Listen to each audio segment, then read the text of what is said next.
Hello, xin chào tất cả các bạn đã với kênh Tiến Trần Gamer và ngày hôm nay mình sẽ tiếp tục tập 6 tựa game Hogwarts Legacy các bạn. Và cái tập trước thì mình đã đi tìm cái mũ gì mà có tên trong đây không biết, ở ngoài biết mình không biết là mũ gì, nhưng mà nó là trong đây nó gọi là nón bảo hiểm. Và vô một cái ngôi mộ hầm mộ và đó là toàn những con gì mà xác sống không à. Và nói chung thì cái tựa game này mình chơi được cái tập thứ 6 này mình thấy nó cũng có cái hay mà nó không có cái dở.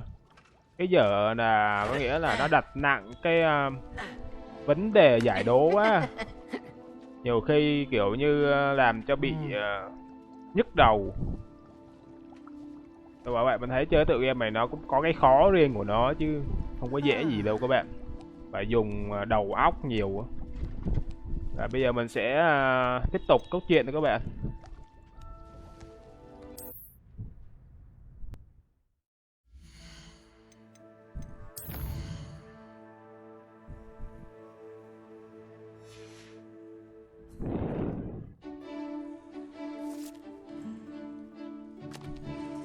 Cái này là cái lớp gì đây?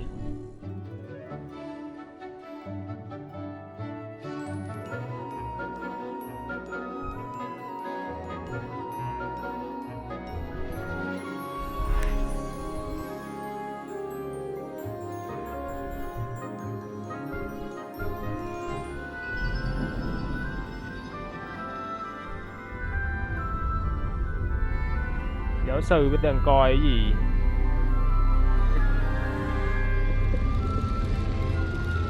À, coi trước tương lai trong cái cốc trà. Xem tương lai mình ra sao. Cái chiếc như có phần Harry Potter cũng có cái này các bạn. Đó là cái tập gì mà cai ngục Azkaban gì đó. Trong cái cốc trà của Harry Potter có cái hình con sói á. Siêu rút lắc gì các bạn.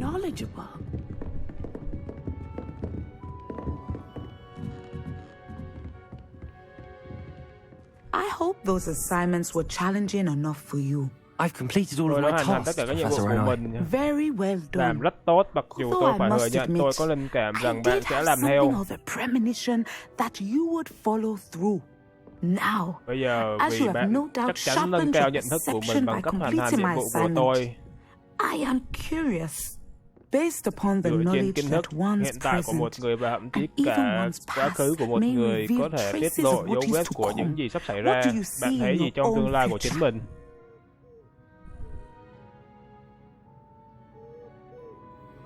Chắc giờ nói đại. There will be hardship, I'm sure of it. But I see Tôi triumph thấy in the chiến end. thắng cuối A cùng. measured Một perception. nhận thức lo đường rất khôn Very ngoan, wise. không có gì đáng Nothing giá worthwhile là bao is giờ dễ ever dàng. easy. Đó là lý And tại that is sao why such tương lai futures are worth như vậy đáng striving để phấn for. đấu. But this talk of tomorrow should not divert us from your present success.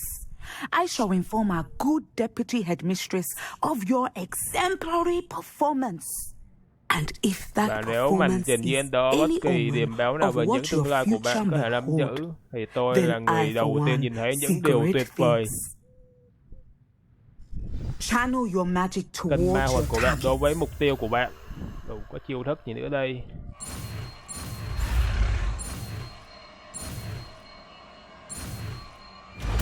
Mấy giáo sư cho em học nhiều quá, em quên hết luôn. You have it. Now, Có nó why bây not giờ tại sao practice không the thực new hành câu hành spell on chú? the training dummy?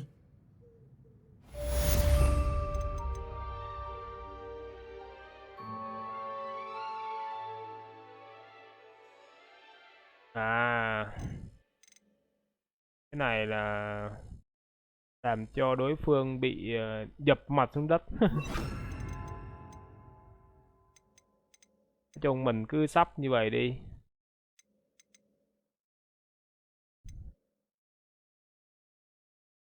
Còn cái nó nhìn có bạn cũng rối ghê các bạn.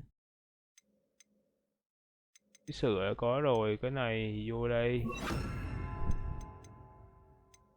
Để cứ tạm thời để như vậy.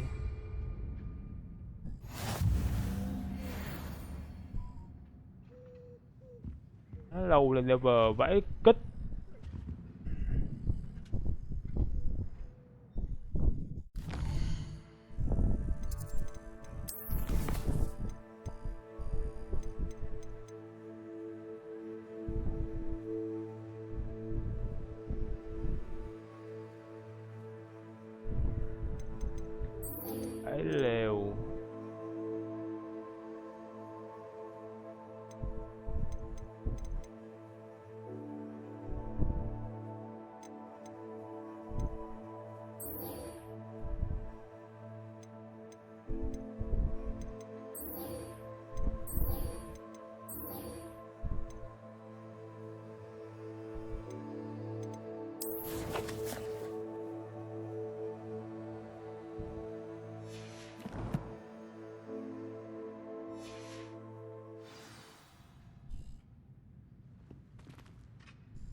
How nice to see you, my young friend.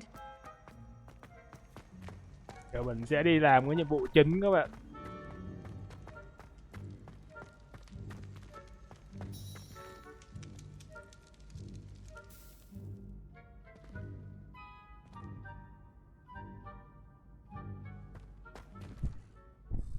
Hello again, Mr. Moon. Chào lần nữa I was hoping to Đắc see you again, my young friend.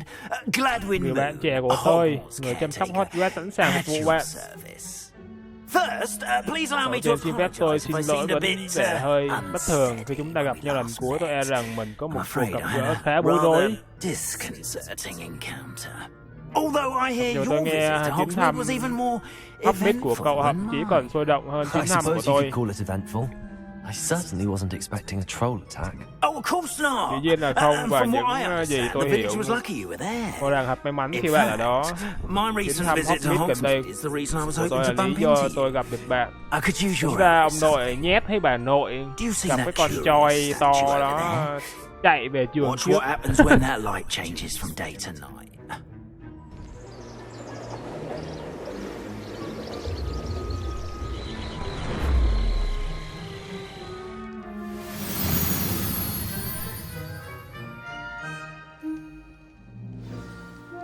Gì đây? Now, if you wouldn't mind humouring me for a moment, see if you can remove the moon from the statue. Ooh, odd little contraptions, aren't they? It seems the statue vanishes once the moon is removed, which, incidentally, can only be done at night. Gì đây? Why don't you hold on to that one for now, and I'll explain more as we walk. Ever since that fateful day in the village, those curious statues have begun appearing about the castle. A fair number have been strewn around Hogsmeade. Someone, it seems, vẻ như ai is đó trying đang to cố hành hạ tôi. torment me. You see, that day in Hogsmeade, Bạn hãy đến ngày hôm turned a nay ở corner and came Hogsmeade. face to face Tôi đã vào góc with a phố và boggart, mặt với ông or kẹ hay còn gọi shapeshifter, người biến hình. which takes the form of whatever Và scares chú you đã chạy trước. most. This was the form of a demiguise. A Yes.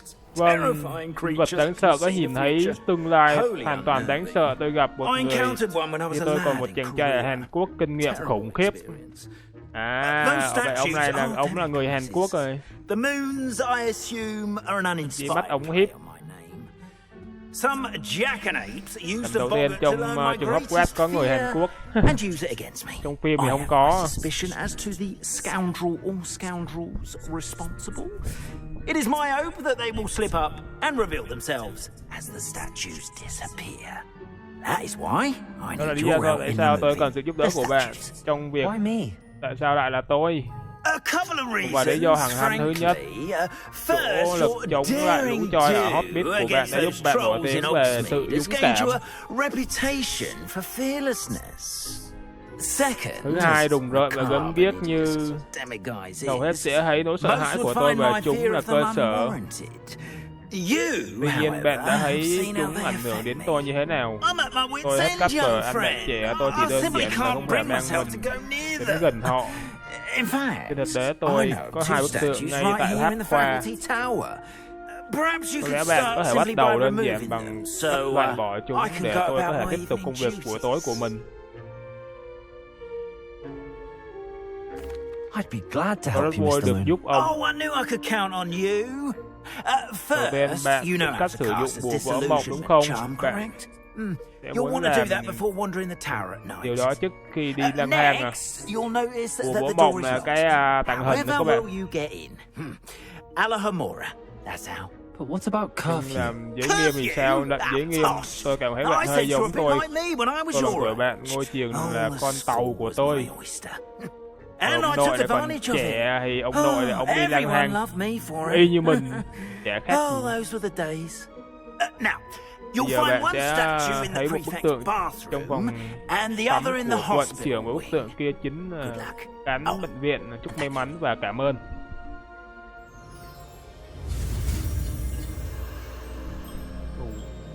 Học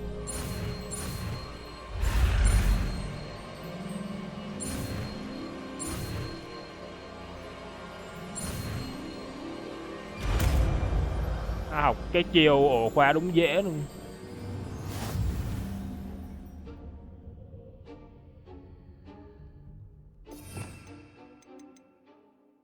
Giờ mình sẽ cho cái chiều ở đâu?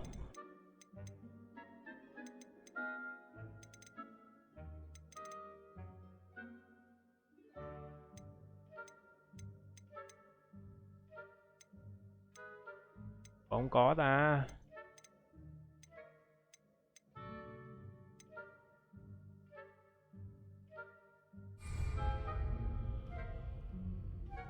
À, vô đây à. Hello, Hamora.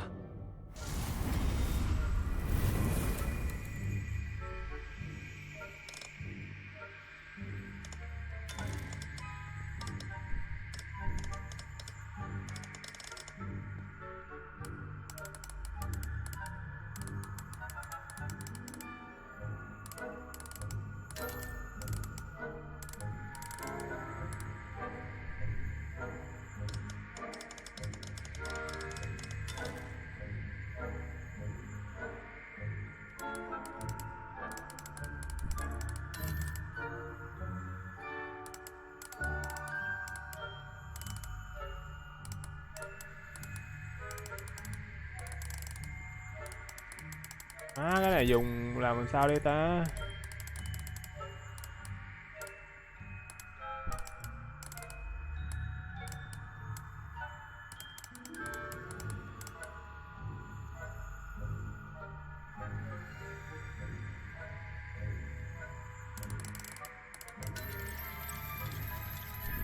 Được chưa?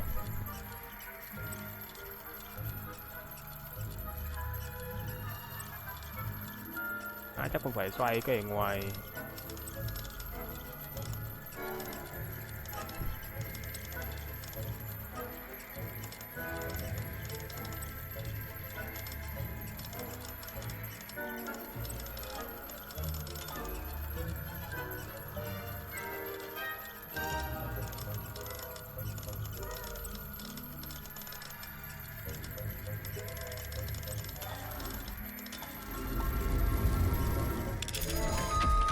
Cuối cùng cũng được.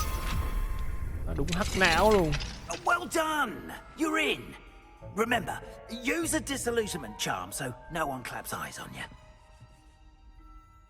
Giờ dùng cái bùa vỡ mộng. Descendo. Dễ nhấn lộn. This is a restricted area of the castle after all. Chết. Ừ.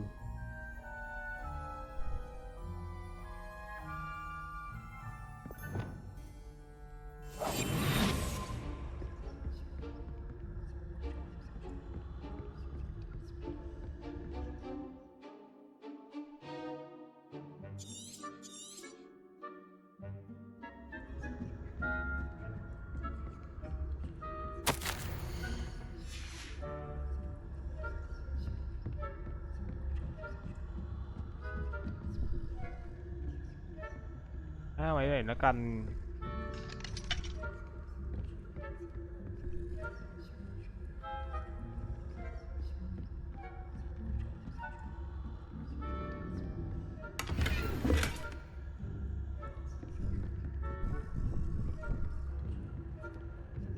How are your students getting along this year?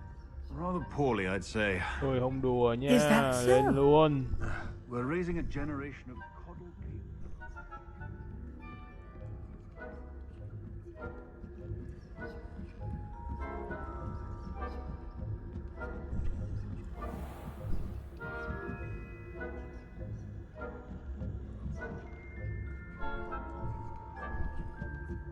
Và đó đi con. Múa lên. This must be the prefect's bathroom. Hello, Hamora.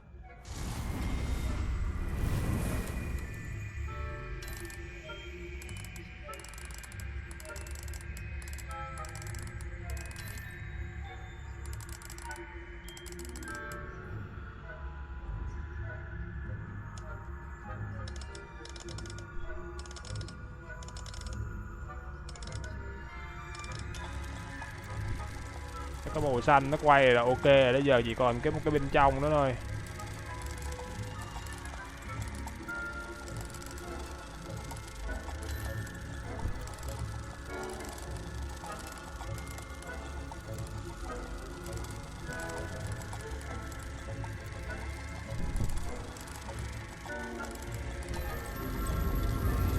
Đấy và luôn. Đối với bố là quá dễ dàng.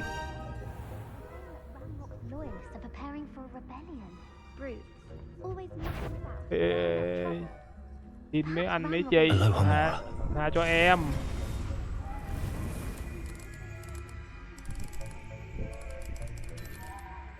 Mỗi lần lấy rương khổ quá. Có thể cái rương có đồ ngon các bạn.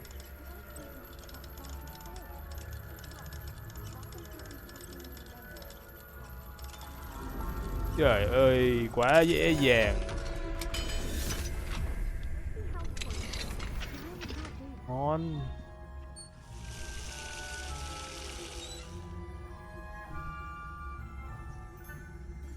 Tí ra mình mặc đồ sau.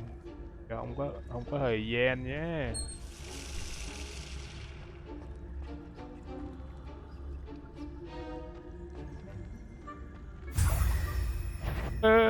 Xin lỗi. Rồi đi mẹ nó. Bị phát hiện, cay hình.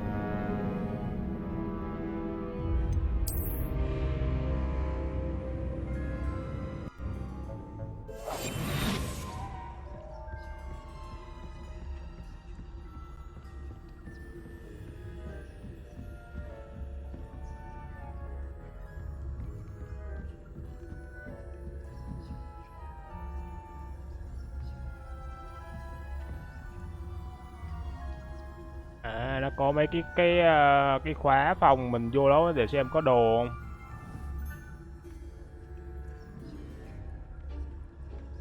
Thằng này nó đang đứng canh thì mình sẽ chơi cái chiêu đánh đặc hướng nó.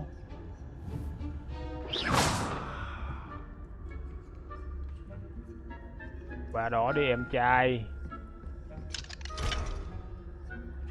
Vãi lờ quá, khóa cấp 2. Aloha Mora.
Ai biết ra ngoài có gặp nó hay không đây.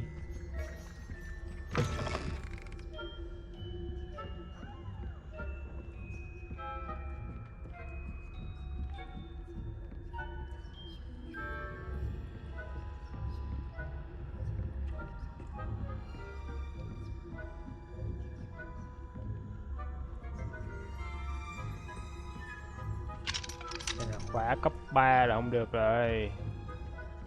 Chắc mình nghĩ muốn lên qua cấp 2, cấp 3 là phải nâng cấp chiêu lên, mình đoán là vậy.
Revelio.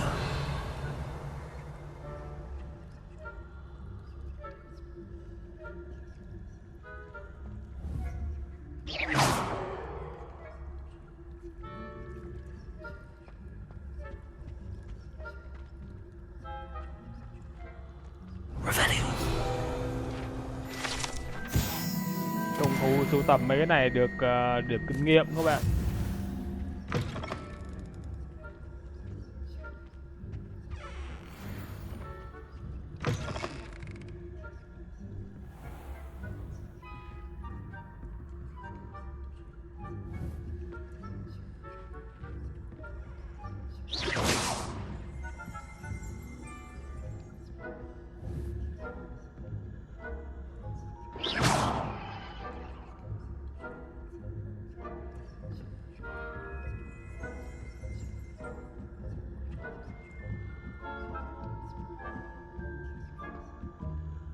What are you up to now?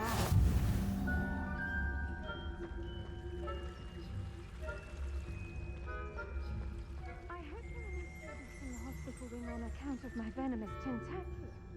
Not at the moment, no. Plenty of other perils and pitfalls to send them my way, though. Well, I suppose I should begin my rounds now. I suppose, Professor.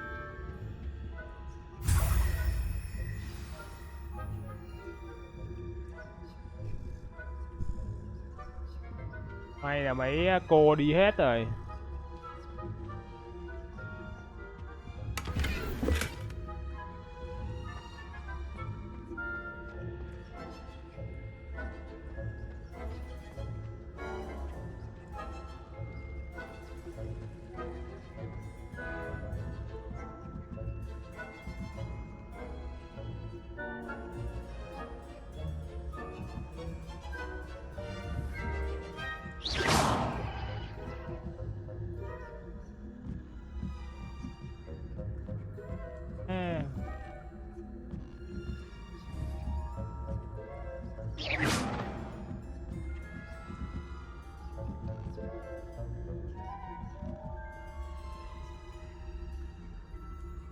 Khúc này xuống rất là khó này. Phải bắt gặp cái làm lại rất bất ngờ luôn, đùa.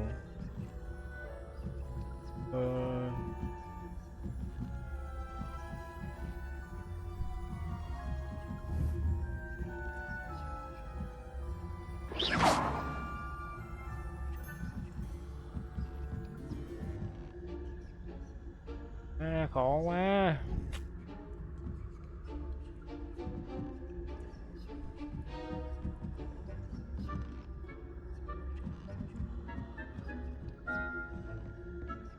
Con trai.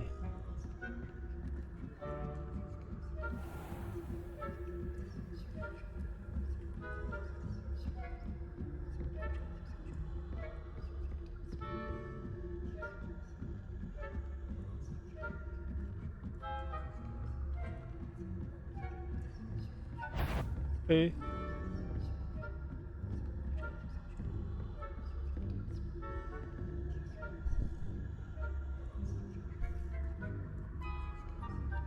Cái tờ là bay không dám ấy luôn.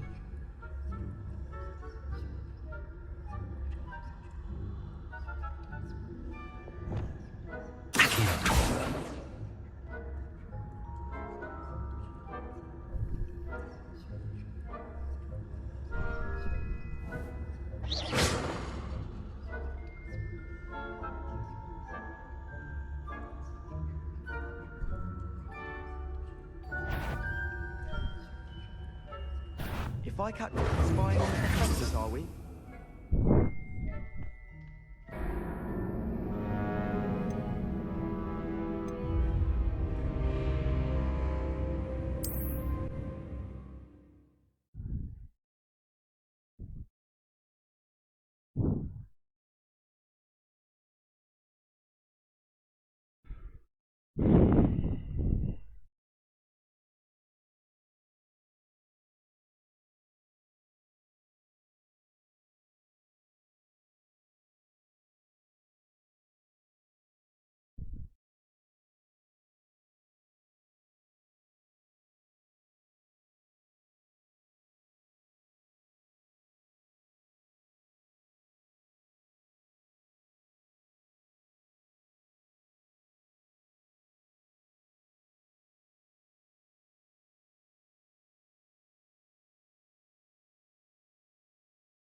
Vô đó đi em.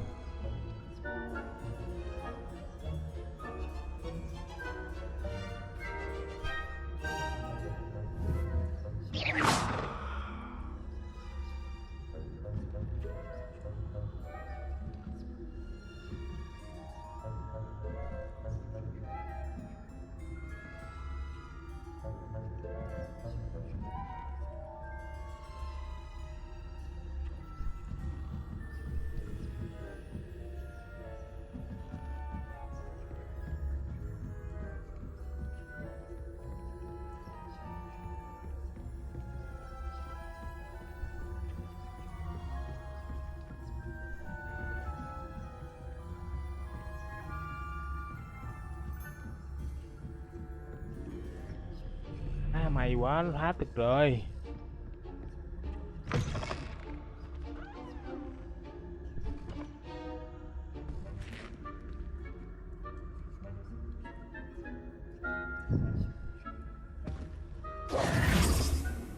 Hello, Mr. Moon. I have the Tôi có moon những to Oh, ask you. goodness! You're as fearless as I'd hoped. An excellent start. If we can collect more, it may shed some light on who's behind all this. Of course, I first suspected đầu tôi Peeves. nghi ngờ He drove the previous anh ta khiến người caretaker, chăm sóc rancorous đó cop, to an early phải nghỉ hưu retirement sớm, with his là intolerable chủ tịch nội tệ của buffoonery. mình. But that does not explain the Người đó bother không giải in thích me, được ông does kê it? ở làng Hobbit phải không? I am determined Tôi with quyết your tâm help với to sự giúp đỡ discover của the bạn để khám phá identity danh of tính my của kẻ tormentor. hành hạ tôi. It's definitely intriguing. I'd like to help you solve this mystery. You, my Bạn friend, của are tôi a là gentle một người lịch person thiệp and và a là một học scholar. giả. And I have something Và to tôi offer in có exchange một cái for gì your đó để cung cấp để assistance. đổi lấy sự giúp đỡ của Now, bạn. remember, Và the moons are only retrievable at night. Thus, I encourage you to use a disillusionment when necessary. Understood. I shall keep an eye out. I appreciate that. tôi trân trọng điều đó.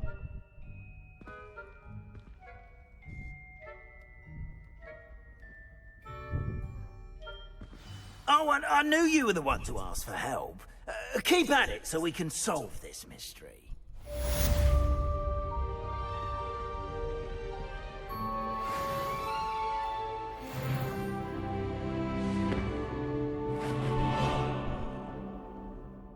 Lên cấp 15 luôn. Revelio. Hello, friend. I wonder if you might stop by the Three Broomsticks when you can. I would like your help with something. As I mentioned, my sister Anne misses Hogwarts, and she hasn't been herself lately. I'd like to take you up on your promise to visit her with me. I'm heading to Feldcroft soon, so I'll look forward to seeing you there. It's just south of Hogwarts. By the way, hope you're faring well with the blasting curse. It's still one of my favorites.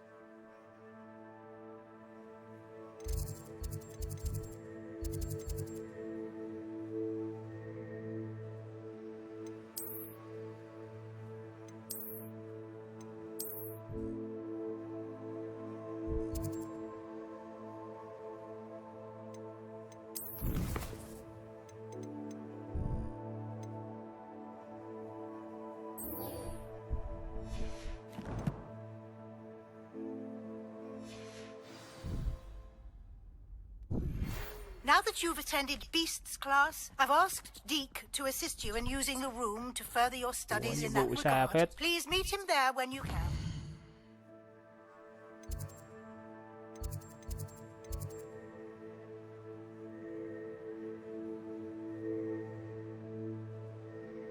Các nhiệm vụ của Bastian chắc mình để sau, nhưng trước mắt mình làm cái nhiệm vụ ở trong trường trước.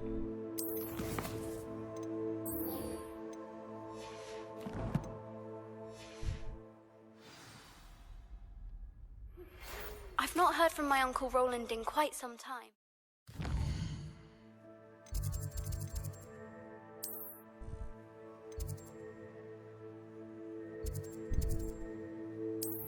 I've been beside myself.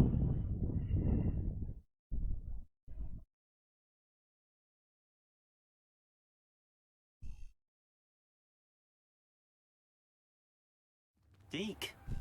Ah, Deke is so happy to see you. Deke noticed this bag in the room the other day. You must need it to help with your schoolwork. Deke has seen one of Đức đã these nhìn thấy một before. số này Deke trước calls đây. it Đức a gọi nó là knapsack. sạc.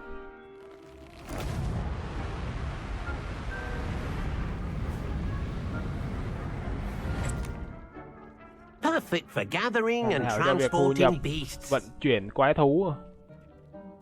Pleasant little breeze. I have been thinking about something Professor Howen said in Beasts class, that I should study as many beasts as I can on my own time. She also mentioned that poachers have been active in the area. So, perhaps the beasts will be safer with us than out on their own. Precisely what Deke was thinking. You see, the room knew exactly what you needed, and luckily, Deke can show you how to best use the knapsack and where. Come along then. Our first stop will be beyond the castle grounds. We can leave now, or you can come and find Deke when you're ready to go.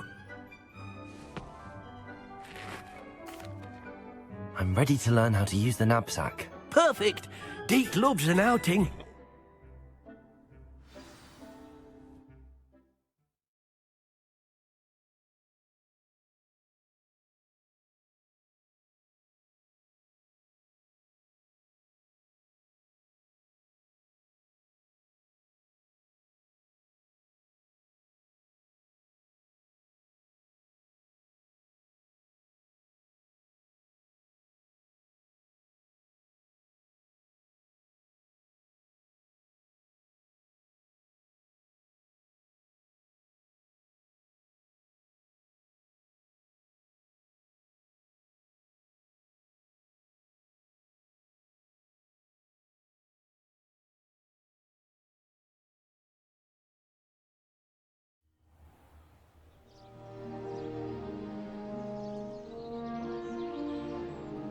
Đi đâu đi?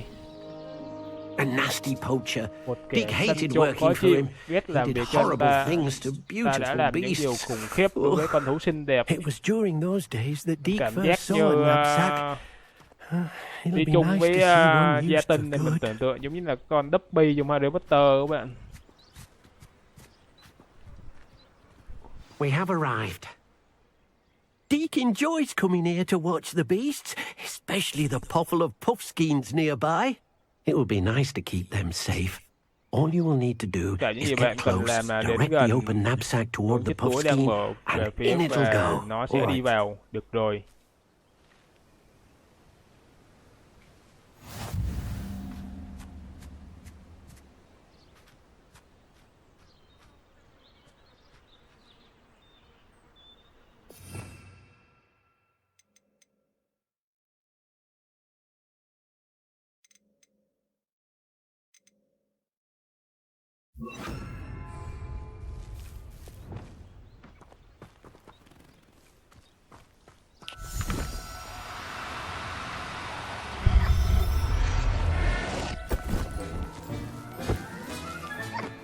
You got one!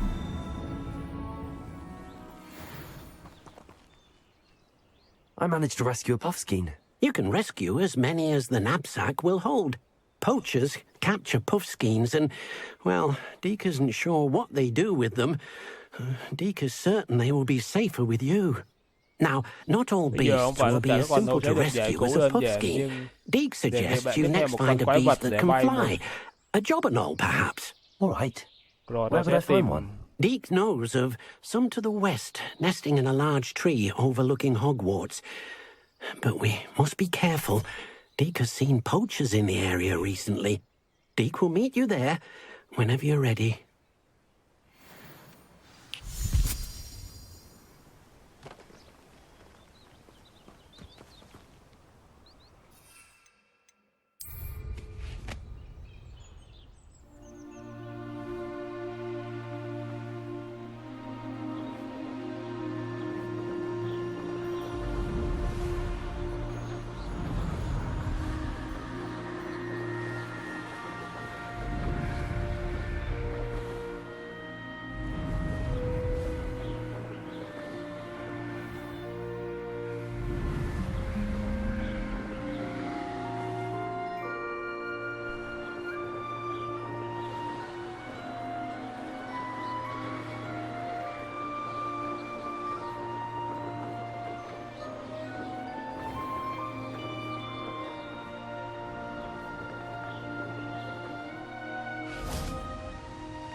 Hello, Deke. Xin chào. Shall we continue?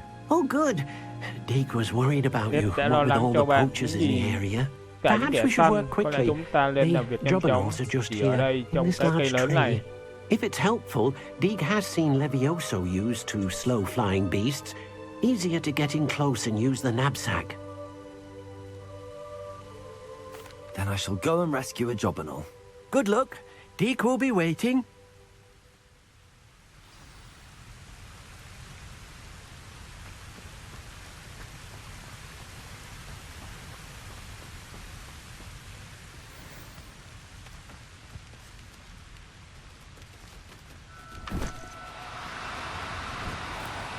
Do cooperate, won't you?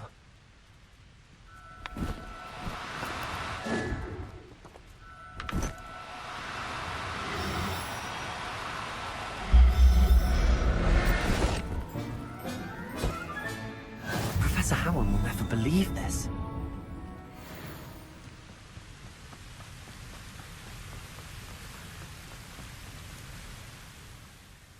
I rescued a Tôi đã giải jobberknoll. cứu một Deke hopes your jobberknoll finds the knapsack nice and cozy.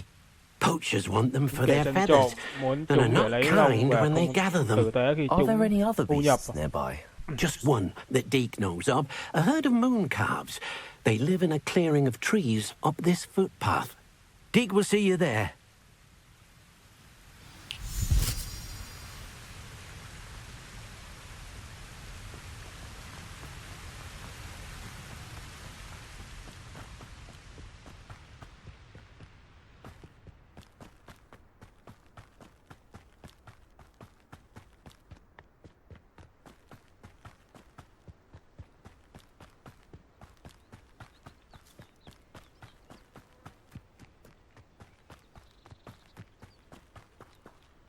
Được rồi, để phát travel.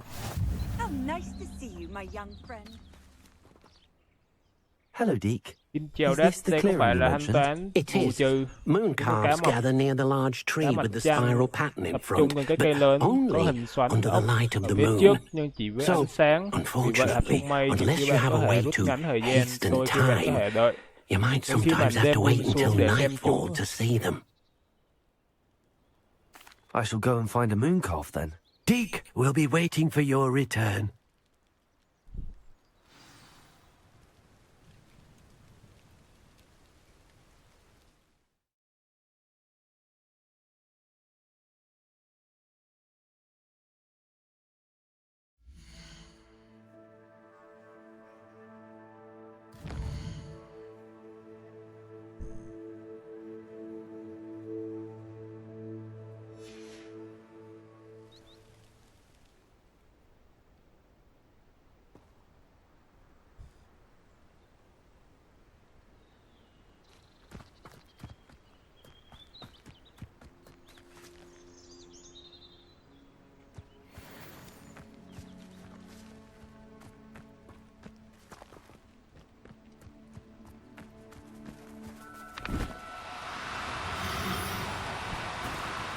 Now, I'm only trying to help.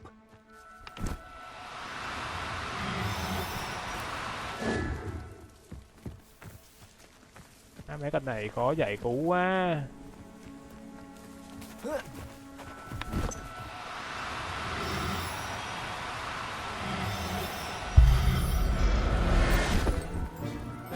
Cuối cùng cũng bắt được.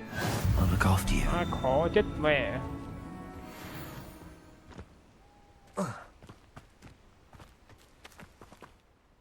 It was a bit trickier than the others, but I have a moon calf now. Another beast, safe and sound. Shame we didn't see the moon calves dancing. It's a marvelous sight. Deke supposes you're finished here. He'll be able to rescue many more beasts, but for now, let's bring the ones you've gathered back to the room. All right. Deke will meet you back in the room whenever you're ready.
There you are. Now, we need to show the beast you rescued their new home. But, not enough room to let them out here. Imagine all those beasts running amok. Chạy điên cuồng, điều đó sẽ không làm gì cả. Perhaps if you focus on what your beasts need, the room will provide. Cung cấp.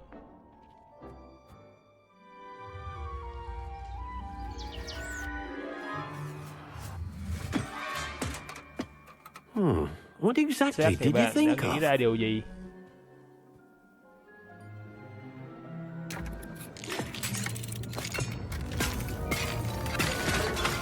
Heavens! You've done it! Bạn đã làm được. What is it? Nhưng nó là gì? Deek isn't sure. Only one way to find out. Meet you inside when you're ready.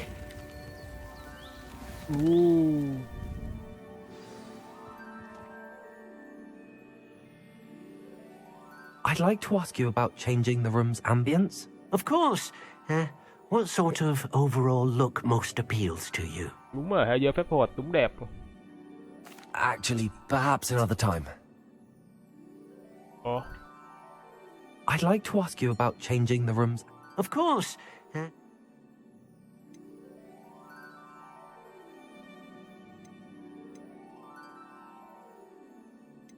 Cái này... Actually, perhaps another time. Mình vô đó mà ta.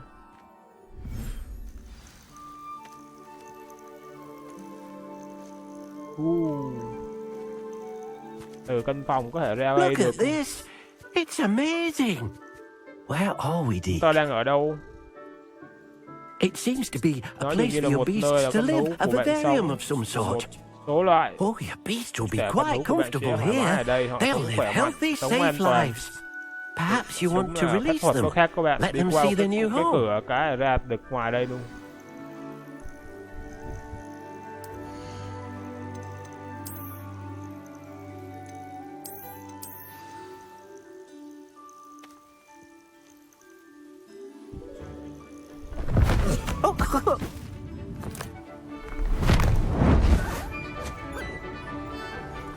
Nhìn cái canh thú dễ thương ghê.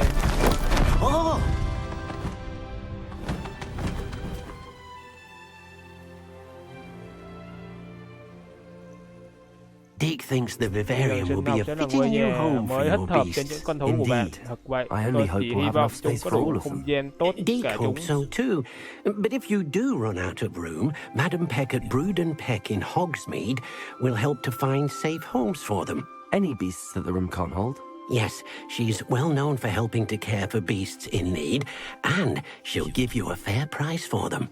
Speaking of care, beasts that are well fed and groomed will provide you with valuable magical materials, such as puffskein hair, for example.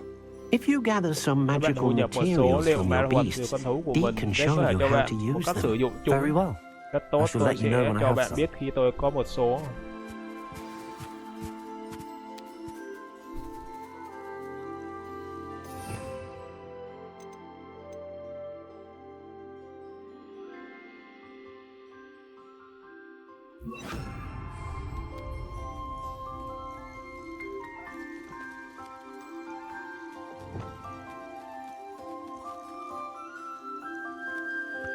Wonderful.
Này nhìn dễ thương các bạn.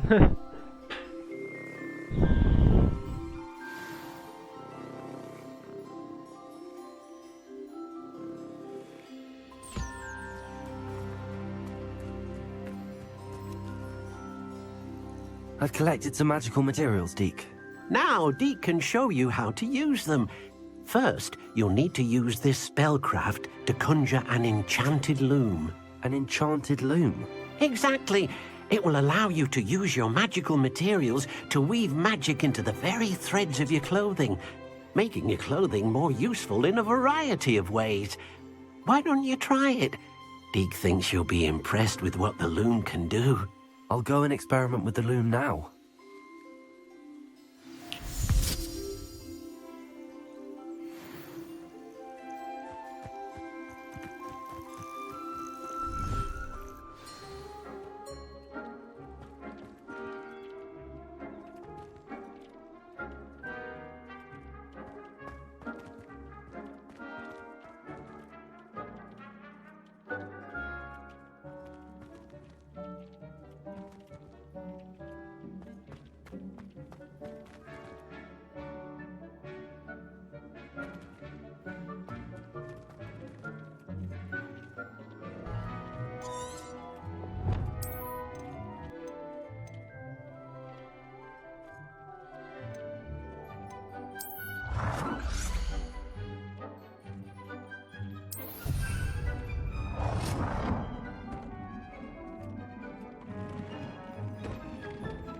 Thêm một đặc điểm cho một căn phòng trong một mặt hàng quần áo.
từ giờ mình sẽ nâng cấp được các bạn, ngon.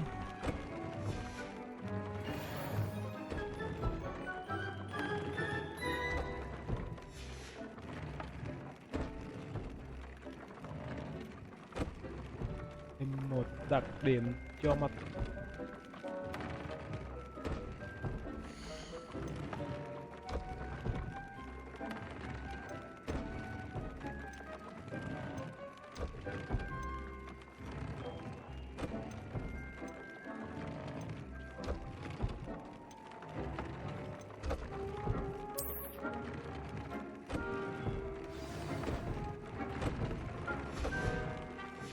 That came out nicely. I should show Deke.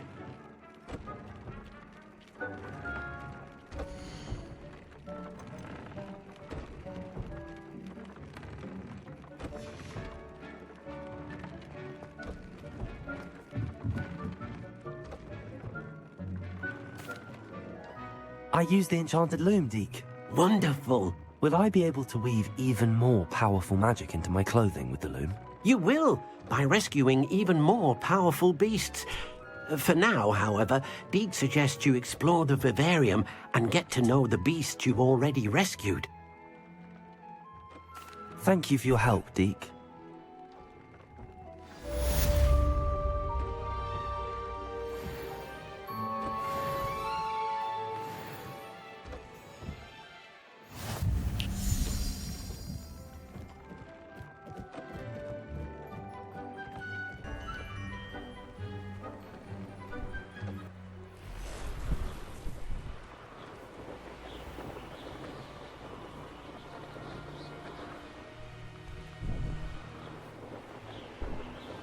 Chổi bay thì tiện lợi, có thể bay xuyên qua những cái đường đi.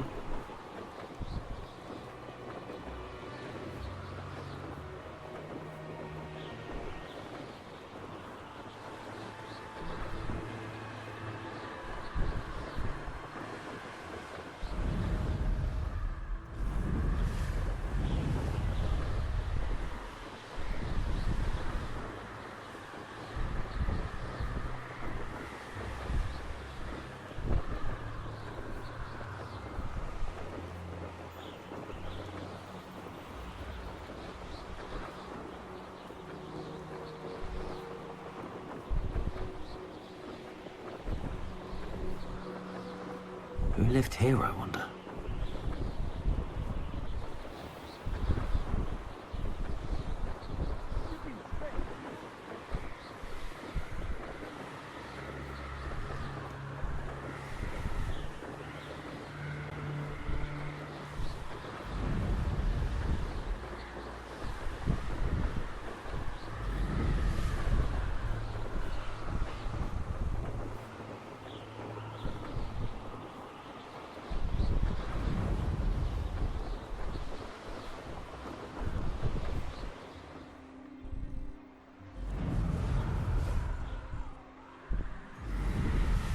I see you.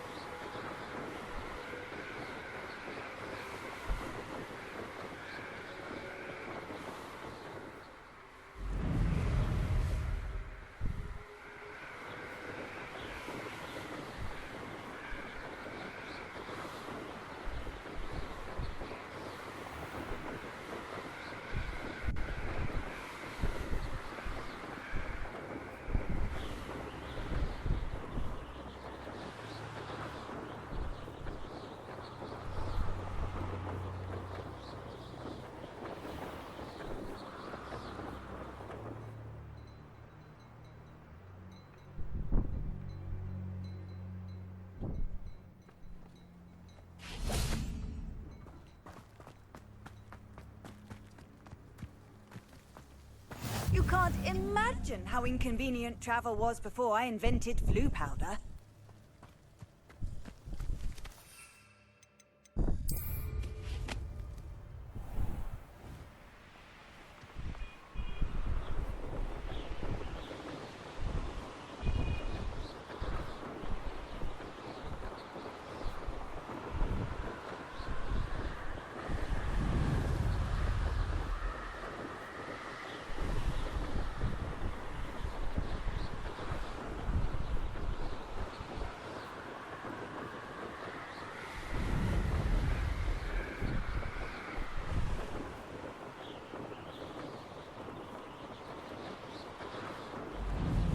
Bay là đi chổi bay các bạn. Chứ cái này mà chạy bộ rất một lờ.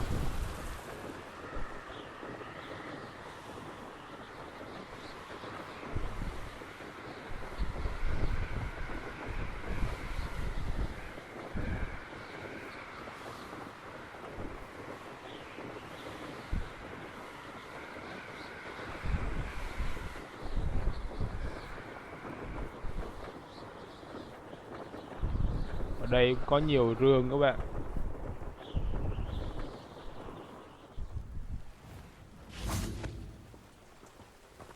Revelio.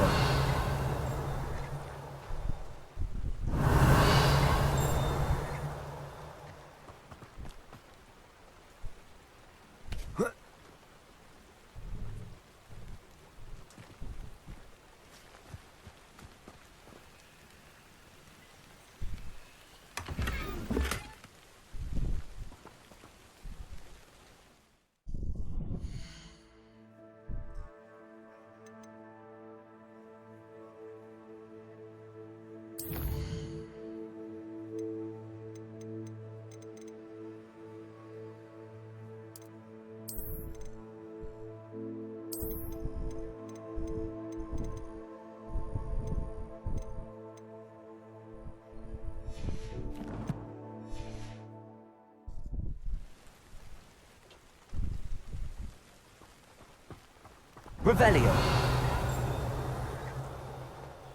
What do we have here? A demiguise.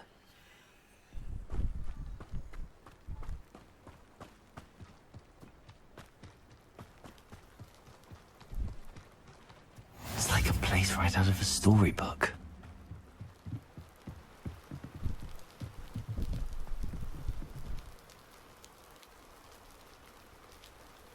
You made it. Bạn đã thực hiện nó. Enjoying the view. Keeping an eye on things. Feldcroft isn't what it used to be. No one has felt safe here since Ranrock's loyalists took a peculiar interest in that castle over there. Rookwood Castle. My uncle Solomon is a former Auror and refuses to look into it, even after Anne was cursed by one of them. Possibly with a wand, no less. I heard a goblin refer to wizard kind as wand carriers. Are goblins forbidden from carrying wands? Precisely.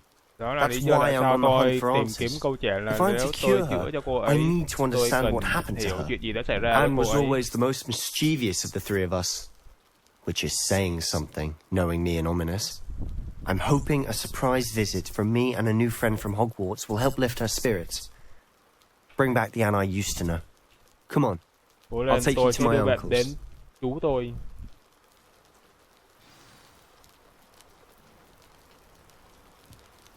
This way.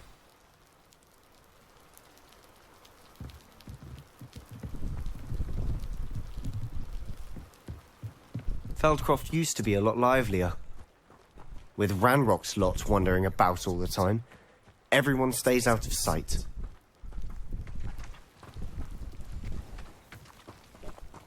Here we are. My sister should be just inside.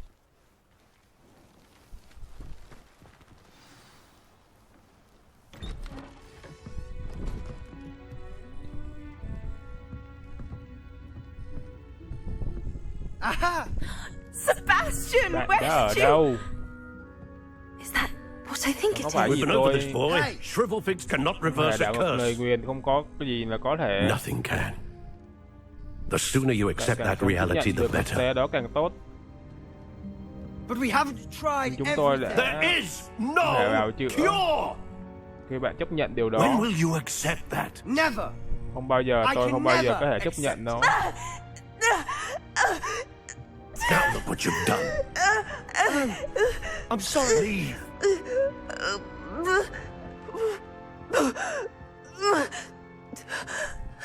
Chắc con nhỏ này nó bị một cái lời nguyền gì bằng răn lóc á, chắc mình nghĩ vậy. I'm sorry you had to see that. If you don't mind, I just need a moment alone. Poor Sebastian. Not the visit he'd hoped for.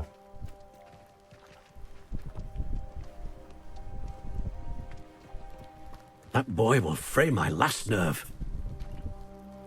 Excuse me, Xin lỗi Mr. ông. Sallow. Oh, yes. Đồ đúng bạn của bác Leon, tôi xin thay mặt I cháu xin lỗi. apologize on behalf Anh of không my biết nephew. khi nào He nên dừng doesn't lại. know when to stop. He thinks he can help Này nghĩ rằng Anne, anh có thể giúp but nothing can be nhưng done không có gì for có her. thể thực hiện cho cô ấy. I understand you've tried everyone from Nurse Blaney to St. Mungo's to no avail. We have. Chúng ta có My nephew cháu thinks he trai knows tôi better nghĩ than rằng the biết rõ hơn healers. những người bệnh. Perhaps the healers don't Có know lẽ thầy đang everything, sir. không biết hết Sebastian đâu. is single-mindedly focused on finding a way to help his sister. If there is a cure, he will find it. Your faith in Sebastian is Tin của bạn misplaced. và bác Leon đã bị lập Some nhầm sort chỗ of dark một loại magic ma hồn cursed ám nào Anne, đó đã nguyền rủa. and the goblins aren't likely to explain Và themselves lũ yêu tinh sẽ anytime sớm soon. được dạy. Giving her hope is cruel. The only thing to do now is keep Anne comfortable and stay out of the loyalists' way. I understand what you're saying, sir. Good. I know what's best for Anne and Sebastian. They are my stubborn brother's children, especially Sebastian. If you really want to be of help, you'll make sure Sebastian does what he should do, not what he wants to do. He's no idea the harm he could do if he doesn't stop. Chắc mình nghĩ là ông này là ba của nó. I hope you remember what I've said. Good day.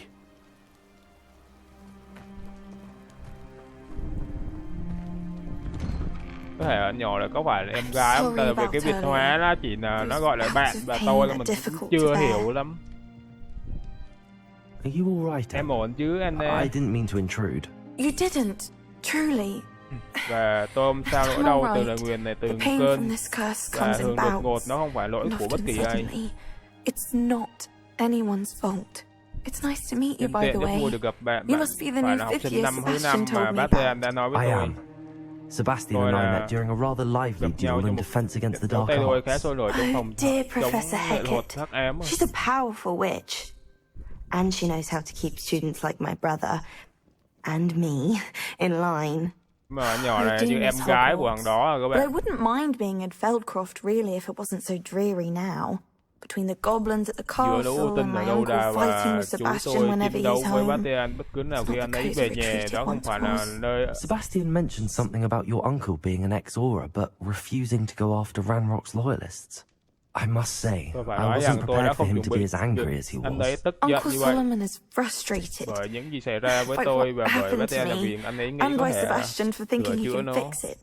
They both mean well, I know they do, but my uncle is right. Chú tôi nói đúng This là curse thì không thể cannot hóa be giải được, undone. tôi có thể cảm nhận I nó. can feel it. Sebastian cannot take Có away gì my là không pain. thể cả em, tự Perhaps you tin can help him lên. to understand that. Anh giải cho em được rồi. I'll do my best. Gì anh đã đụng I tay can vào promise to là speak with được him hết. about it. Thank you. His search for a cure is futile, I'm afraid. I'm getting tired. Tôi I đang bắt should đầu mệt probably đây, rest. có lẽ nên nghỉ Thank you ngơi. for Cảm ơn stopping ghé by. qua. I wish you well. I ought to see how Sebastian's faring. Gì đây?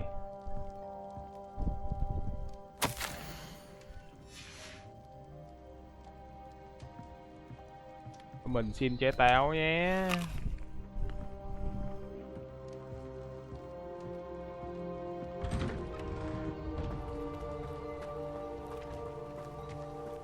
Why will he not listen to me?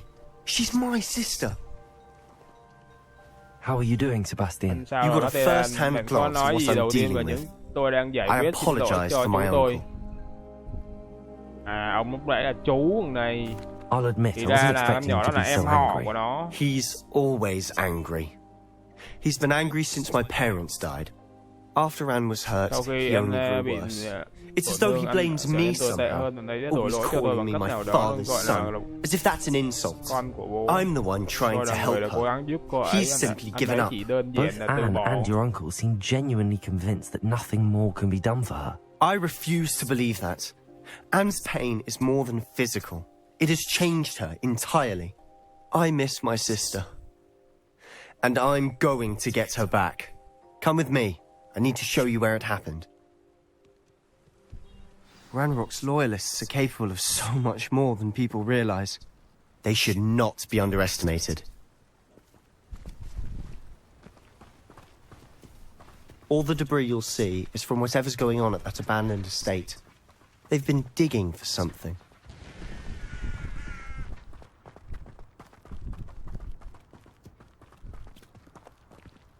Up there, On that Trên cao plateau nguyên đó là is where lên they cursed họ Anne. nguyền rủa Anne cách này. This way.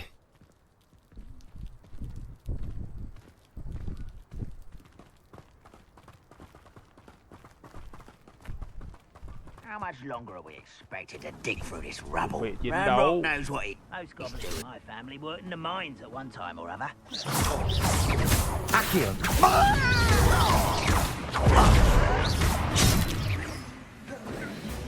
Confringo. This is where you will fail. I'm a goblin, not a toy! No! Confringo. I won't rest.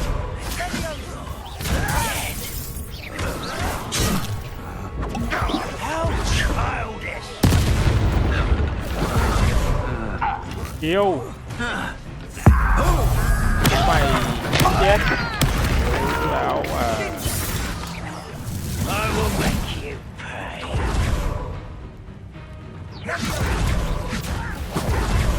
You think this is funny? Protego. You are... Confringo.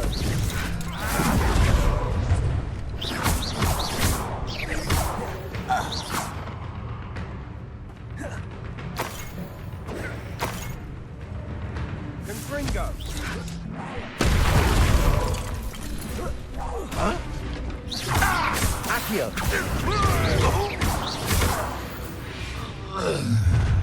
Đấy, bà cái You've thằng made your last mistake. thằng này chắc thằng boss trong nhóm này các bạn.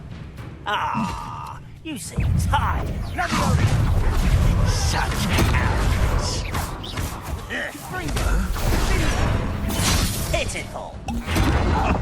Oh, I'm enjoying your regret coming. Good friend. Best the likes of me.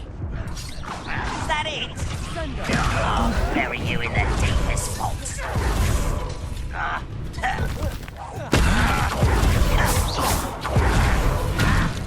Incendio. Better. Protego. You're making this too easy.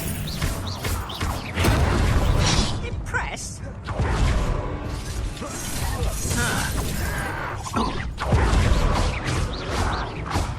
I won't rest. One less human to worry about. Don't you try again, I beg you!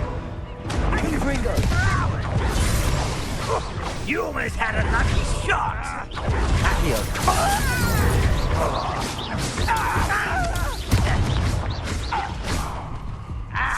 Ooh, this shouldn't take long. Accio.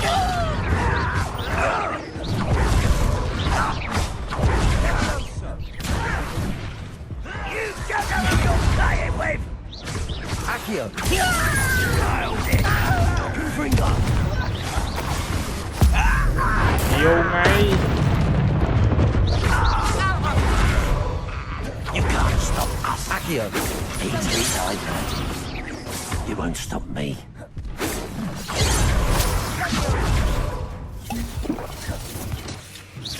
Pity. Not mine. Accio.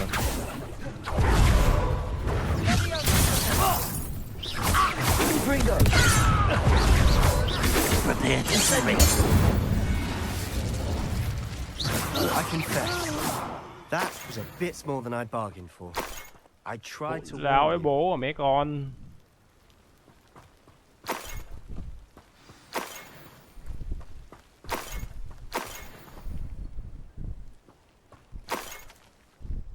Revelio.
Those loyalists Những người deserve trung thành what they đó xứng got. đáng với gì họ Couldn't agree nhận, more. không hề đồng ý nhiều hơn. This is where it Đây happened. là nơi đó We smelled nó đã smoke xảy in the ra, middle chúng of the tôi ngửi night. thấy mùi When we khói looked outside, vào giữa flames đêm were khi shooting from the nhìn estate. ra ngoài ngọn Before lửa. my uncle and I could stop her, Anne rushed out, racing towards the fire, worried someone had been hurt. She came face to face with a horde of goblins, frantically trying to stamp out the flames. Suddenly, Đột nhiên an một giọng icy nói lạnh voice lùng vang drifted lên từ out đâu from đó trong somewhere làn in the khói. smoke. Trẻ em được Children nhìn thấy và should không be được nghe seen thấy một and not heard. chói mắt. A blinding Theo blast followed. sau. They didn't even give her a chance to run. It seems an awfully violent response to a child wandering by. What were they trying to hide? My thoughts exactly. It may be grasping at billywhigs, but I keep thinking that there might be something here that could lead me to whoever cursed Anne.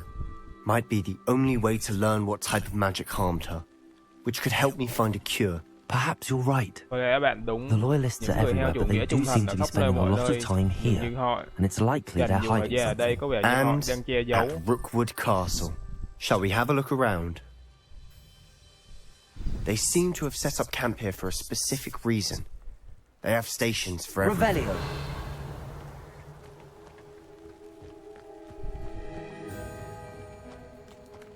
I've heard that goblin dig sites like these are popping up everywhere.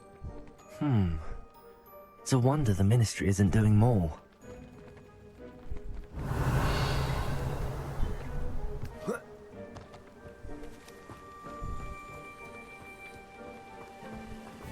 Always armed and ready for a fight, Ranrock's loyalists.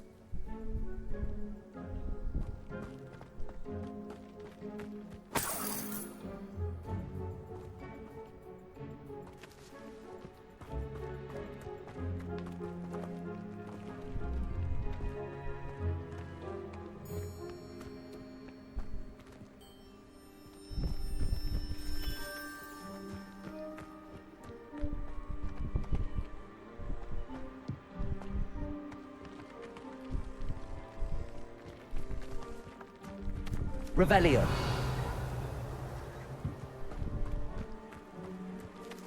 Whose home was this? Been abandoned long since I've lived here. Rumour was a Hogwarts professor lived here once, centuries ago. But that's all I ever heard. It might be worth taking a closer look at the house itself.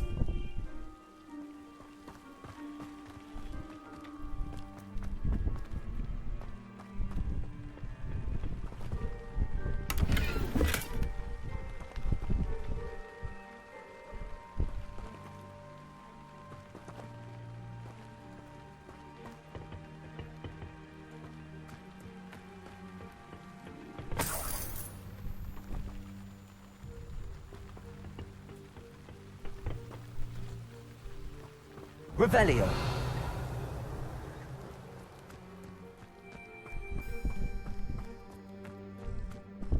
This well looks familiar.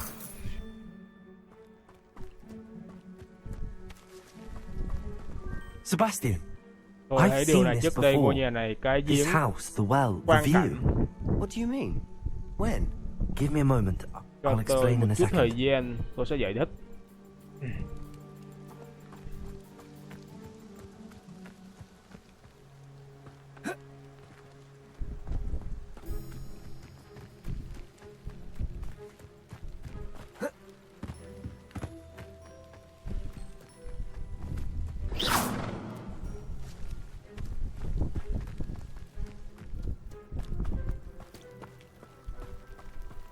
Sebastian, over here. Do you think that this was damaged by the fire the night that Anne was cursed? Could be. But it looks to me as though this was intentional.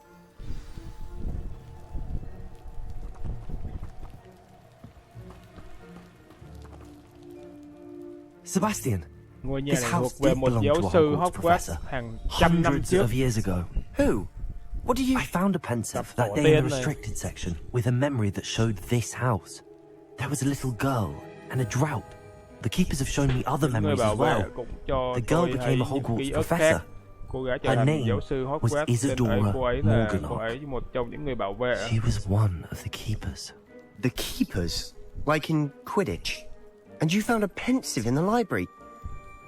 I'm not following you. I realize it's a lot to take in. I'm not even sure I understand it all yet. And no, not like Quidditch. They call themselves keepers because they're protecting some type of knowledge.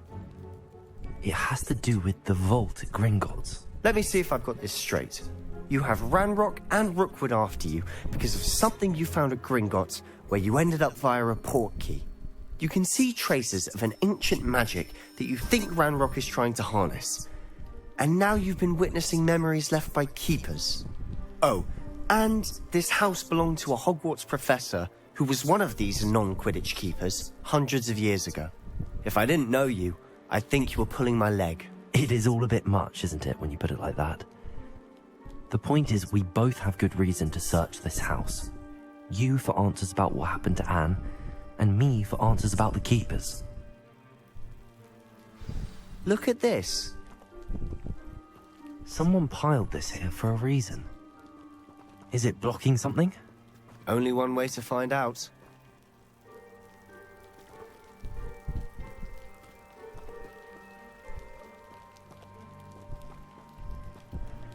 Accio, Wingardium Leviosa. Confringo.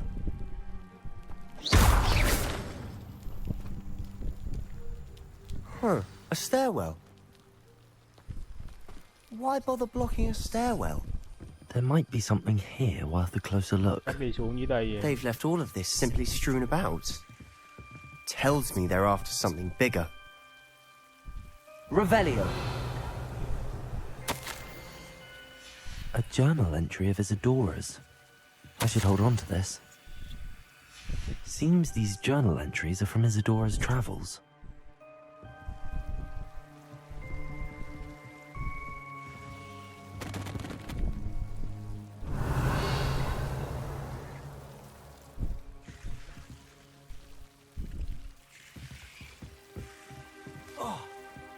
Ý mẹ mấy cái cây là mất máu.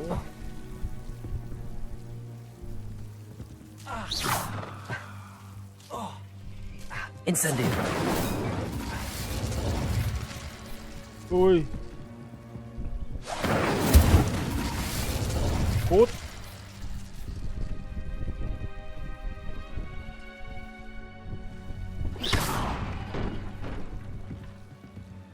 You're not going to believe this. I can see the Undercroft. What? A daydream? Revelio. Because that happens to me too.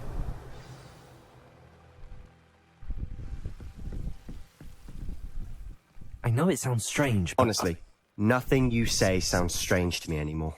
Fair enough. I can see the Undercroft through this stone wall, as though it's a window. This has happened before. I'm listening. I think it's to do with my ability to see traces of ancient magic. But you said you didn't really understand it, and that you couldn't wield it. That's true, and I'm still not sure what it all means. What I do know is that my ability allows me to travel through these windows I see. Wait, we can get straight to the Undercroft from here. Ominous would be flawed. We can. Có thể, nhưng tốt nhất là not không tell nên nói anyone với ai else khác about về this điều for now. lúc này. Even ominous. Understood. Well then, invisible, secret, ancient magic passageway? Here we come. I'm tempted to hold my breath. Đủ đi vào trong gương ha.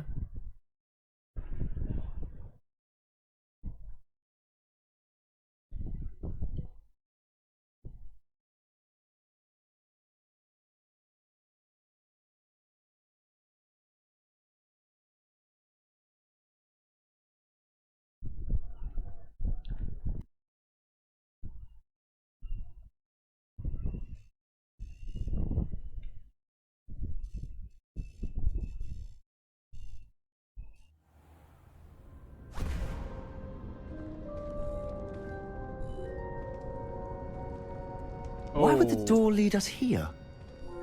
Sebastian, look.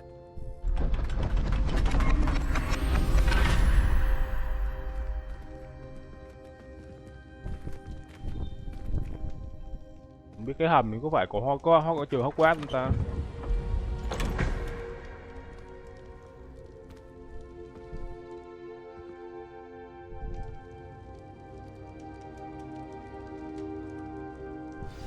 Why hide a triptych here?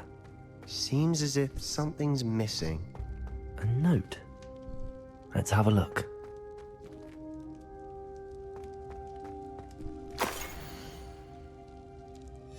Anything helpful in the note? A rune symbol. I've seen similar symbols used by the keepers. I've been thinking. Tôi đã A nghĩ một người keeper bảo lived in vệ that sống house trong ngôi nhà centuries đó ago, từ nhiều thế kỷ and trước và Ranrock and Ranrock his lot cùng have đồng been bọn của searching anh ta there. đã tìm kiếm You ở said đó. that goblins may Và be nó là wielding Nghĩa some Tân form of đang this sử dụng ancient một số magic. dạng phép thuật cổ đại này. Do you think Anne Tôi was nghĩ rằng cursed by Anna ancient đã bị magic? đàn I can't be sure, nguyền of rủa. course, but I don't think so. I didn't see any traces of it around your sister. Rất tốt, nhưng Very điều đó well. không có nghĩa là không phải là phép But that thuật cổ doesn't mean đại, it's vẫn not còn ancient rất magic. nhiều điều chúng There's ta still chưa so biết much về we don't nó. know about it. True. Perhaps this triptych will lead us to answers. Then we'll have to unravel Sau đó what chúng this ta all phải means. làm sáng tỏ tất But cả now những điều I need này to có see nghĩa on là this. gì. Nhưng Don't bây giờ worry, tôi cần gặp I won't tell him anything. Minute. Did I Đừng lo mention lắng. it? Apparently, Salazar Slytherin had a secret scriptorium here in Hogwarts. You did not? Sounds worth looking into. Any idea where in the castle? No idea. Woman has just learned of it. I'll let you know what I find out. I had no idea our visit to Sian would unfold into all of this.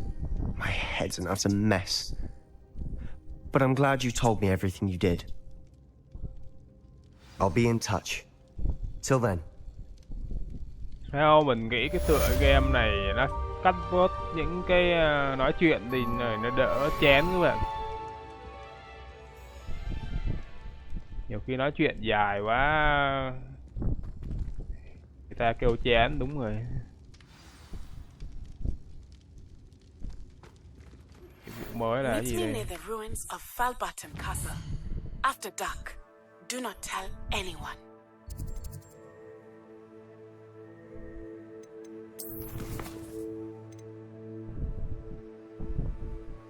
Đạt cấp 16 à.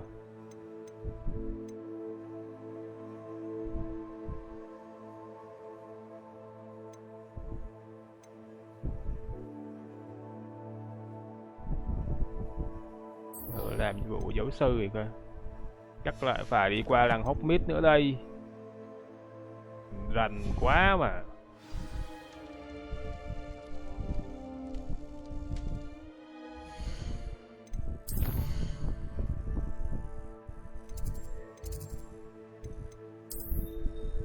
Qua đây mua những cái đồ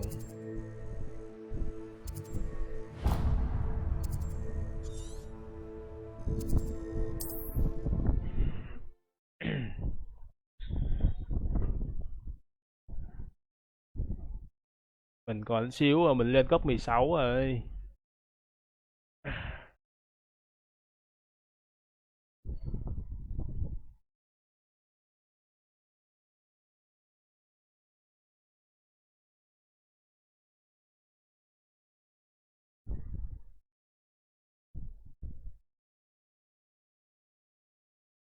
Sometimes it seems all roads lead to Hogsmeade. Nhận và sử dụng thuốc tăng hình. Thu nhập và sử dụng thuốc sấm sét để chống lại kẻ thù. We have everything a young student might need when it comes to potions. Have a good look around.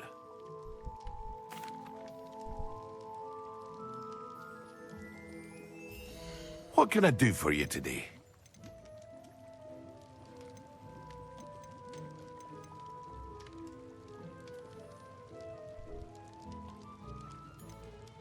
Này là hút sấm sét này. Phải kích nó 1000. Mắc kinh khủng.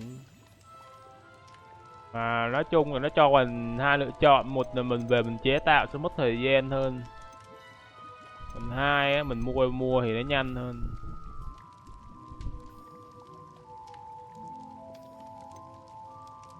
Đây hút tàn hình đây.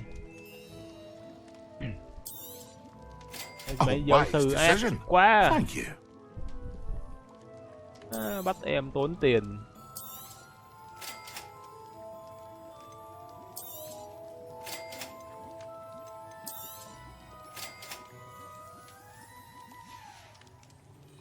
I hope to see you again. Farewell for now. Tiền kiếm được bao nhiêu bay hết. Giờ mình sẽ đi kiếm kẻ thù mình đánh.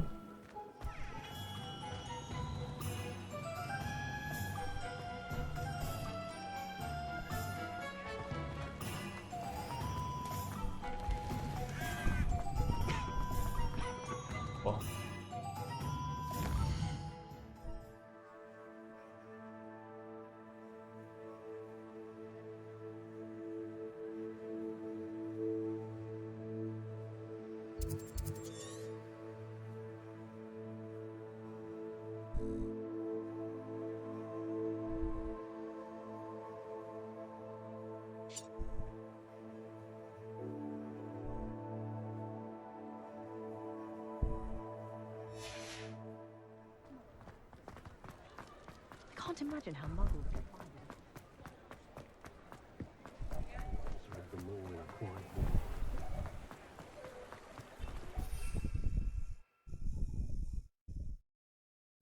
Như là tí uống thuốc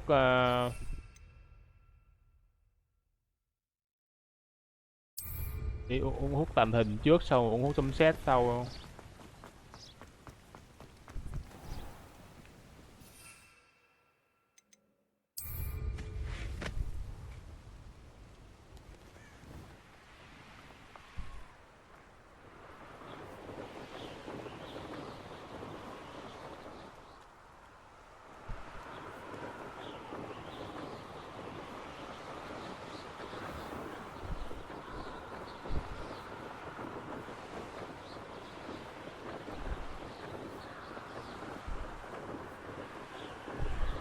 Đây.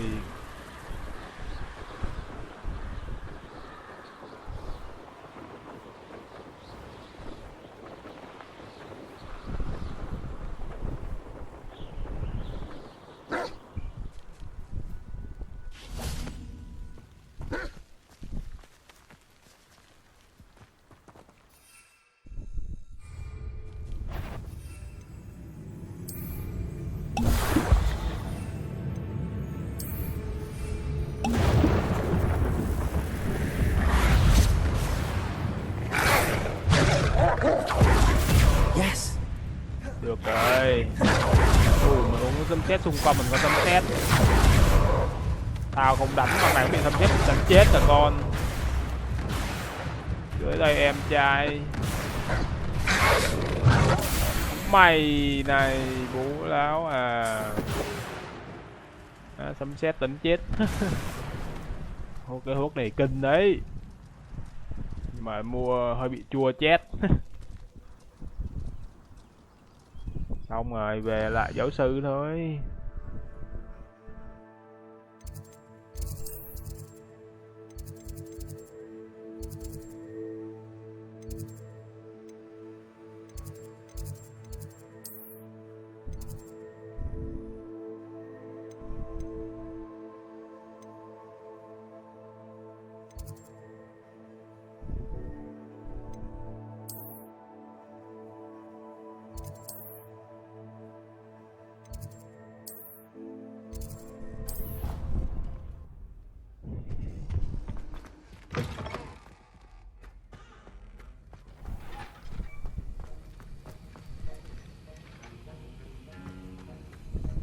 Have you finished your assignments? I finished the Con tasks, đã hoàn thành bài tập Well, rồi. well. Vâng, I tôi tin rằng trust bạn you tỉ are mỉ trong những nỗ meticulous lực in của your bạn. Rốt efforts. cuộc các tím After tắc all, chỉ dẫn shortcuts đến only những ever thiếu lead to sót. shortcomings. Yes, sir, of course. Good. Tốt. Ordinarily, Tôi I'd muốn say nói it's rằng not đó my không phải là concern mối either quan tâm way, của but tôi, nhưng you... tôi muốn đảm bảo rằng bạn I want to make chuẩn sure bị you're kỹ well lưỡng, prepared. kỹ càng. Talent and resolve Tài are a năng và quyết potent tâm là một sự combination. mạnh mẽ sẽ It would đáng be a tiếc nếu shame để điều đó to let trở that nên go to lãng waste. phí. Thank you, Xin Professor. cảm ơn giáo sư. Don't let Đừng it để go nó to đi your vào đầu head. của bạn. Now, Bây giờ hãy xem let's see bạn how thích you fare with thế nào Defendo. với Defendo. Wand at the Cây đồ ready. phép đã sẵn sàng. Focus. Mấy giáo sư cho em học nhiều quá, nó cũng em cũng trẻ xài.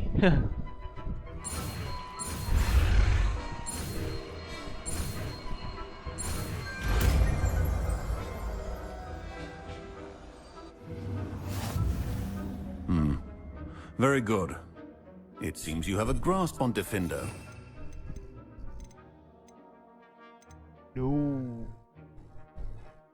Đủ để chiêu tấn công ấy các bạn.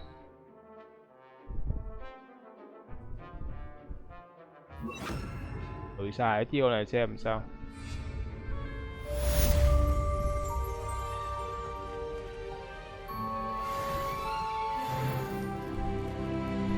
Cấp 16 ngay. Thử ơi. It's a pleasure to have a student who actually heeds instruction.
Tham dự lớp thiên văn.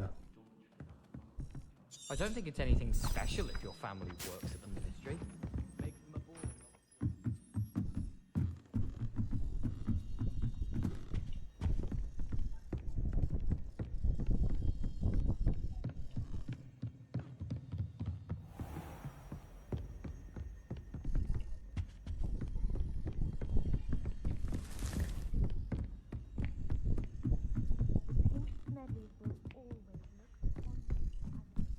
Ui chèo bác. Bác làm cháu giật mình.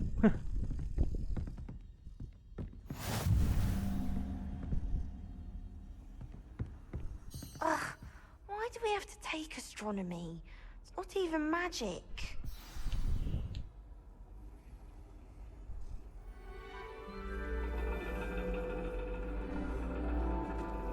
And your reading is the dragon. That's exciting, I suppose. Là gái xinh Perhaps không? you're due for an adventure. Nhỏ em họ của thằng Bastian đó các bạn.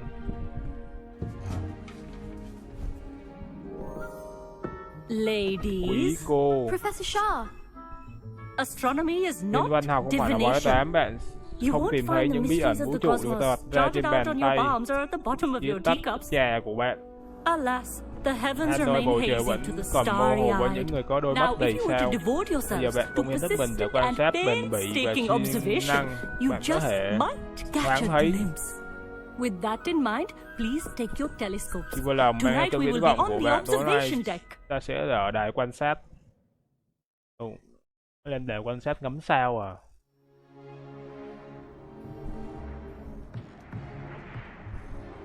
Nó lên đây không khí khá lạnh. You can't be the new Bạn student không hề là học forever, sinh mới mãi mãi. Bạn biết You can đấy. share Bạn có with thể Mr. chia Takar. sẻ.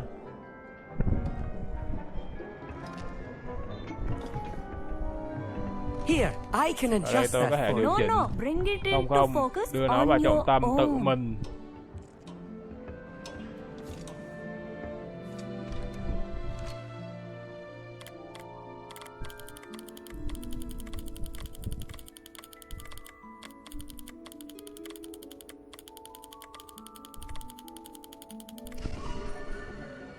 Ngắm này giống như dấu ngắm giải ngân hà các bạn.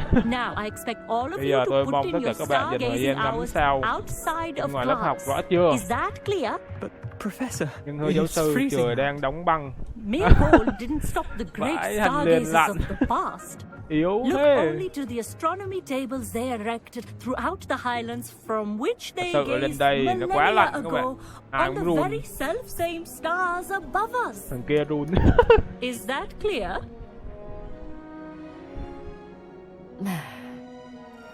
Dismissed.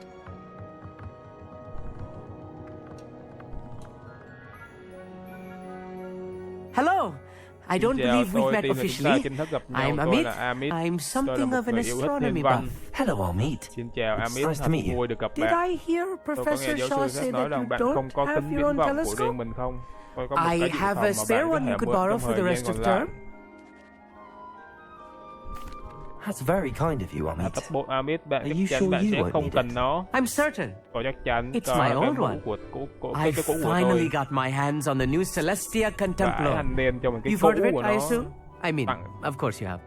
It's only the pinnacle Nó of là all đỉnh personal cao của cả stargazing dụng cụ ngắm implements. sao cá nhân. But Nhưng my mô old hình model's not cũ too của shabby tôi cũng either. không Goblin tốt. cut glass, first-rate optical enchantments.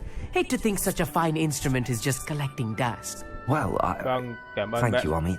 Think nothing of it. Không nghĩ gì về Anyway, nó. the telescope's Dù sao in the thì storage cái room thiên right văn underneath phòng us. You ngay can't bên miss dưới it. chúng ta. I have some Tôi có một số reading đọc để to hoàn finish on thành the lower tầng deck. dưới, hãy đến tìm tôi Come sau đó. find me there Và đang kính afterwards viễn and vọng.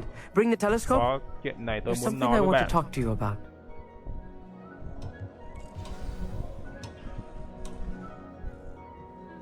Tried to put off my stargazing as long as I could. All of good that did. How am I supposed to find Sirius when my hands are too cold to use a telescope? It's a dog, isn't it?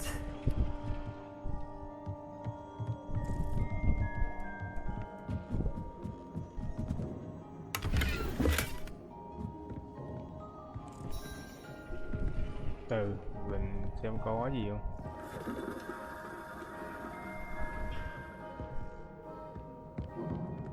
This was his old telescope. Looks practically brand new.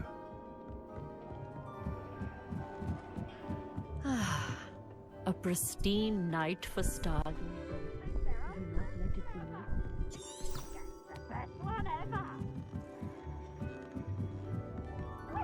The perfect night for... Oh, I have the Tôi telescope. có cái viễn vọng, nó đẹp It's hơn nicer tôi than I'd mong đợi. expected. I would not offer a prospective Tôi sẽ cung cấp một cái stargazer hãm a hiểm third-rate tương lunar lai, một scope. chiếc kính ngắm sao hạng 3, nhưng có một But cái there đó is, khác. something else. Yes, Vâng, what đó là is it? gì? You remember those Bạn có astronomy nhớ những tables bản Shaw thiên was going văn on mà about? sách đã It just so ra happens không? I've been Cho reading tôi, upon them a tự little mình myself. đọc. And it seems there may be Và có one vẻ như right here at có một người Hogwarts. ngay tại I believe Hogwarts, we could tôi use it to nghĩ là find sử dụng hidden các chòm constellations. sao ẩn. And you need someone to help find Có it. cái hy vọng I ngắm do. sao Are không you có gì in? bằng các bạn. No one from the Gobstones Club will go Chứ with mình me. nghĩ ở ngoài đời Said một they'd cái rather kính get spit at by a thiên stone văn and... Well, they are Trời ơi, cowards. mắc lắm. Let us get moving while the stars are still out. I'll show you how to Vô use là that phỏng telescope tay. once we get there. I promise. Rẻ. Nếu mà mua cái mấy triệu thì No need chắc to không có convince tốt me. đâu các bạn. Let's get going. Mua Brilliant. ít nhất You khoảng mấy won't chục regret triệu. it. Shall we?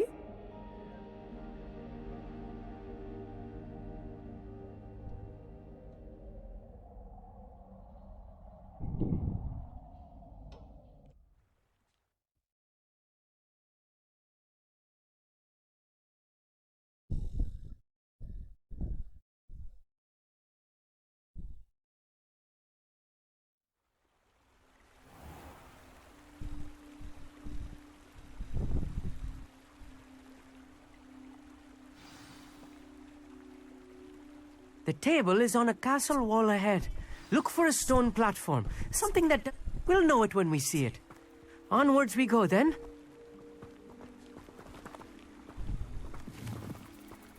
Lumos! Some say the locations of the tables were originally marked by centaurs for ritual stargazing. Lumos.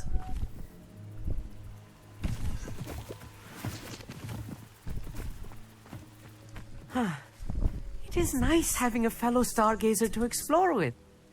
Happy to be here. It is good to leave the classroom now and then. It's not that creepy out here at night, is it? The Gobstones Club are cowards. Here I am, charging ahead. Why don't you lead the way? Không dẫn đường? If you're sure.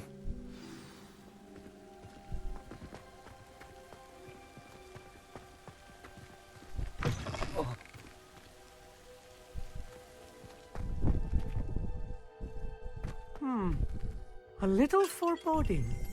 A few cobwebs and some dust. Nothing to be concerned about. Oh, of course. It's just not as tidy as I expected.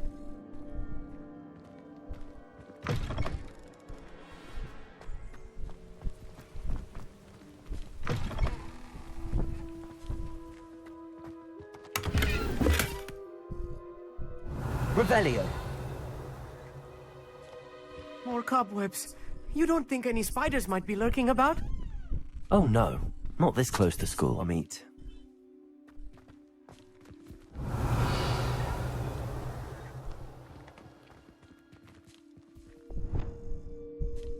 Incendio.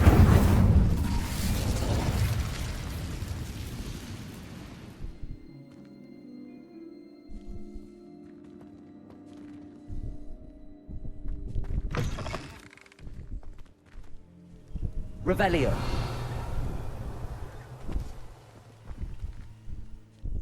Amit, could I ask you something? Oh! Where precisely is the table with? According to an old astronomer's chronicle I found in the library.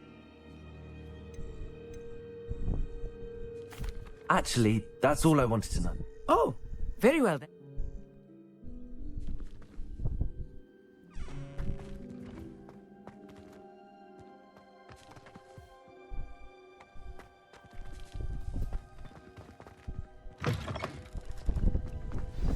Look, there's a table. I think you should do the honors. Go on, try it out.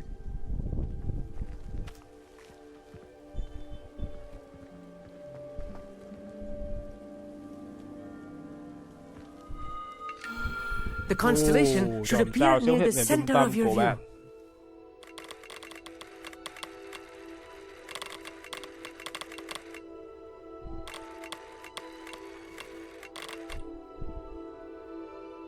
As soon as you've lined up the telescope, we will be able to fill out our star chart.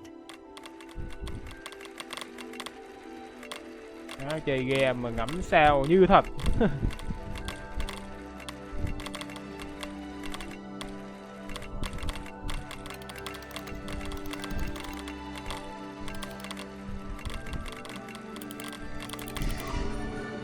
Ngon. I was right about the tables. They really are gateways to the far stars, just as the book said. And your contribution was invaluable. Rest assured, you shall be credited in my memoirs one day. Rất là xa trái đất các bạn.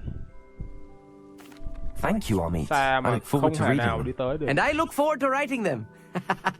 This is only the beginning. You will find more tables like this one throughout the grounds and forest, all beckoning to be discovered by a worthy astronomer. And if I have ever seen one, it's you. Oh, and about my old telescope, don't bother returning it.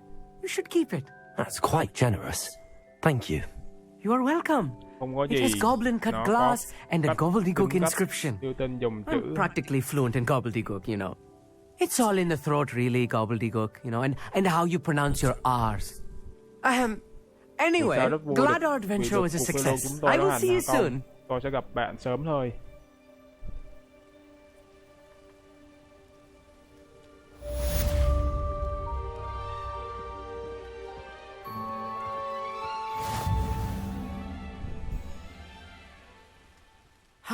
Never do get tired of seeing the astronomy tower at night. What a view. Và chắc mình nghĩ cái tập này chắc mình sẽ chơi tới đây thôi. Cảm ơn tất cả các bạn đã xem video. Bye bye tất cả các bạn.